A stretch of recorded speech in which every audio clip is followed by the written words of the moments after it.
Hey guys, it's Julie and apparently Effie with Family and a Farm. We're going to do just a quick video today showing you a recipe. It's a baked spring roll. It has ground pork, cabbage, carrots, ginger, garlic, cilantro in it. Oh my gosh, they're so good. I would have never attempted to make spring rolls before. Didn't think I had the patience to do it, but it is so super quick and easy. Today I'm going to be using a pork. It's actually a Mangalitsa ground pork from over at Turntime Farms. If you're a Turntime customer, please let Matt know that you saw the video. And if you're not a Turntime customer and you live in the Columbus or Harris County area, you got to check them out. It is just fantastic. Grass-fed beef, pork, turkey, chicken, just all great products and fantastic people and owners of that farm. So I'm going to be taking some of that Mangalitsa ground pork today, and I'm going to show you how quick and easy it is to throw together some spring rolls, baked, not fried, for your family. A lot of times I'll do this with like broccoli, steak and broccoli or something like that, almost like a Chinese food. I've made some fried rice to go with it. Today though, we're just going to throw together these egg rolls. So if you get a chance, go out, or if you're a customer already, a delivery customer, then make sure you let them know to add some ground pork to your order for coming up delivery week. So anyway, I'm gonna go ahead and get this pork browning. I've got my little setup here to try to give you a little bit better video. First I'm using that, so bear with me. And let's get started. All right, so here I've got my pound of ground Mangalitsa pork. You can use any kind of ground pork. This is just, of course, our favorite and what we had.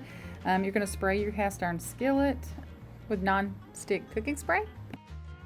Stir it around low to medium heat until it's all the way done. This little gadget is from Crate & Barrel, one of my favorite spoon rest holders, so your spoon doesn't get super hot and it's not sitting in or making a mess on your stove.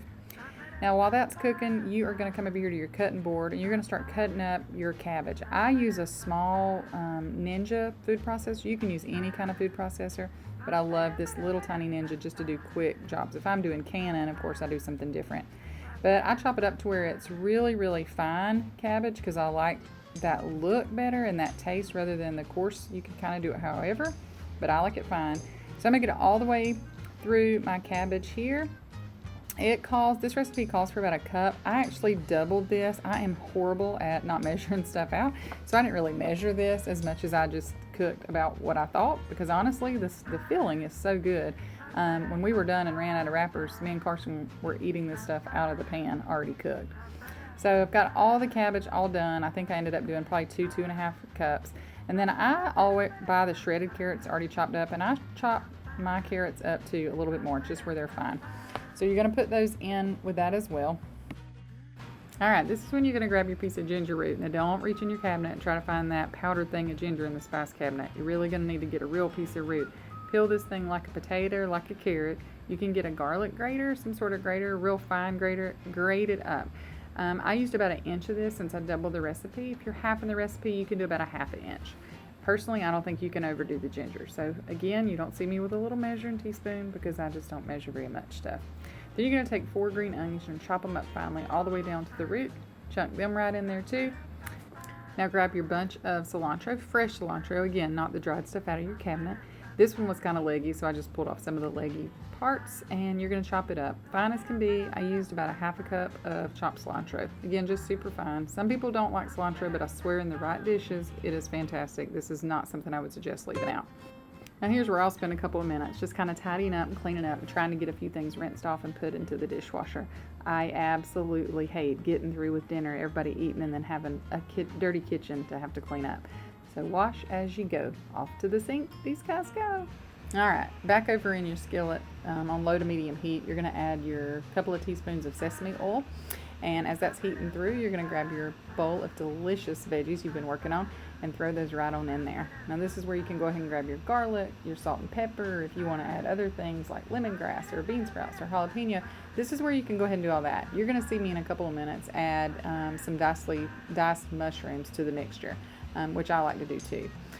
This is going to cook through for about 5 minutes until the cabbage and the carrots are tender. Okay, once that's all done, you're going to pull that off, pull your ground pork back up to this burner, and then you're going to add these veggies back in there. Now you're just really going to warm this through, and when it's warmed through, you're going to set it back off of the burner and let it cool for about 5 minutes. If you end up putting a very hot mixture into these egg roll wrappers, it's going to tear the egg roll wrapper. So you want to be sure and set it off about 5 minutes before you get started. All right, I've got all this pulled over to the countertop. Got a cutting board here, just easy to work off of. You're going to take your egg roll wrappers. This is a Frida egg roll wrapper. They make some in different brands. Now you're going to take about 1/4 of a cup, just in a spoon, on this lower quarter part of this egg roll wrapper. Now, when you go to seal these egg roll wrappers, you can use either water or you can use non-stick spray. I'm going to show you both ways, okay? So you can take your fingers and just moisten the edges, the 2 top edges of this egg roll wrapper, a little bit on that side. And then you're going to fold up that bottom corner, fold in both of your sides, snugly wrap it together, and that water will help seal that edge. If you don't want to do the water, you can watch on the next one. I'm going to use just a non-stick spray. Now take your egg roll and just put it seam side down on parchment paper on a cookie sheet. And just set it off to the side. As you do them, you can just add them to the cookie sheet. Now here it is again for you. Just take a spoonful, 1/4 of a cup or so of the egg roll mixture, okay? This time I'm going to use the non-stick spray. So you can take the non-stick spray and just lightly spray around those edges if you want to. Just coating that just a smidgen, okay? Then you're going to fold that corner up, fold the 2 corners in, and then snugly wrap it all together, tight as can be. Seam side down on that cookie sheet, and here's another one in a time lapse for you. So you got a whole pan full of them. Now you're going to take your non-stick spray and you're going to lightly spray over the top of all of these egg rolls, okay? They're going to go into an oven at 400 degrees for about 15 to 20 minutes until they're golden brown. All right, thank y'all for watching. It is super easy to make your own baked egg rolls. Carson's over here snacking on one as we speak. So delicious. They really are easy and it's not hard. I actually doubled, I talked about in the video, I actually doubled that, at least doubled that recipe. They freeze really well, so if you make a whole pan of them, like I did here, before you bake them, you can put them on parchment paper, put them in the freezer and let them freeze. And then when they're frozen, just put them in a big freezer Ziploc bag, lay them flat in the deep freezer, and you can thaw them out or even bake them frozen. You don't have to thaw them out before you bake them. So 15 to 20 degrees at 400 degrees in the oven, and they are perfection. So make sure and get you some ground pork. Go visit Turntime Farms, and we'll see you again soon. Bye.